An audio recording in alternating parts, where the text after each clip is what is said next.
الحمد لله رب العالمين والصلاة والسلام على سید الانبیاء والمرسلین اما بعد۔ محترم ناظرین و سامعین، آج کل بہت سے مسلمان نئے سال کا جشن مناتے ہیں، نئے سال کے جشن میں شریک ہوتے ہیں، حالانکہ یہ جشن منانا عیسائیوں کی تاریخ سے تعلق رکھتا ہے، عیسیٰ علیہ السلام کی ولادت سے تعلق رکھتا ہے۔ اس لیے میرے مسلمان بھائیوں، اس کا جشن منانا کیسے جائز ہو سکتا ہے جبکہ اسلامی سال کا جشن منانا بھی جائز نہیں، کیونکہ نبی کریم صلی اللہ علیہ وسلم سے یہ ثابت نہیں اور نہ ہی صحابہ کرام رضی اللہ تعالی عنہم اجمعین سے ثابت ہے، تو اس لیے مسلمانوں کو اس سے اجتناب کرنا چاہیے۔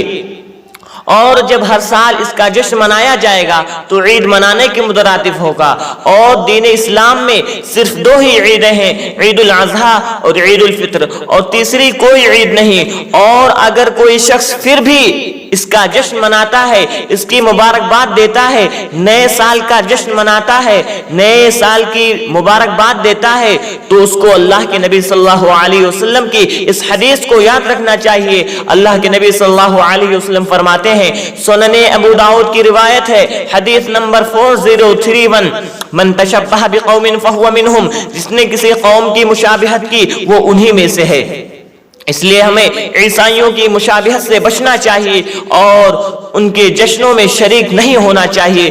لیکن بڑے افسوس کا مقام ہے کہ آج کل بہت سے مسلمان اس میں مشغول نظر آتے ہیں، اور یہاں تک کہ کچھ بد کردار اور گمراہ لوگوں کو شیطان نے یہاں تک بہکا دیا کہ وہ اللہ کے دشمنوں اور بد کرداروں کے تہواروں کا میلہ دیکھنے، ان کے جشن میں شریک ہونے کے لیے ایک شہر سے دوسرے شہر جاتے ہیں، اور اس طرح وہ ان کی تعداد میں اضافہ کرتے ہیں، جبکہ یہ حدیث شریف میں وارد ہے۔ اللہ کے نبی صلی اللہ علیہ وسلم فرماتے ہیں، من کثر سواد حشر معہم، جو کسی قوم کی تعداد میں اضافہ کرے قیامت کے دن وہ انہی کے ساتھ اٹھایا جائے گا۔ فتح الباری جلد نمبر 4 حدیث نمبر 341۔ اور اللہ تعالیٰ نے قرآن مجید کے سورہ مائدہ میں ارشاد فرمایا، یا ایہا الذین آمنوا لا تتخذوا اليہود والنصارى اولیاء بعضهم اولیاء بعض ومن یتولهم منکم فإنه منهم ان اللہ لا یہدی القوم الظالمین۔ اے ایمان والو، تم یہود و نصارہ کو دوست نہ بناؤ، یہ تو آپس میں ہی ایک دوسرے کے دوست ہیں، تم میں سے جو بھی ان میں سے کسی سے دوستی کرے وہ بے شک انہی میں سے ہے، اور ظالموں کو اللہ تعالی ہرگز راہ راست نہیں دکھاتا۔ محترم ناظرین، علماء کا کہنا ہے کہ کفار کے ساتھ مشابہت اور ان کی عیدوں میں حاضری ان سے محبت میں داخل ہے۔ اس لیے میرے محترم ناظرین، ہمیں اس سے بچنا چاہیے اور اپنے مسلمان بھائیوں کو اس سے بچانا چاہیے۔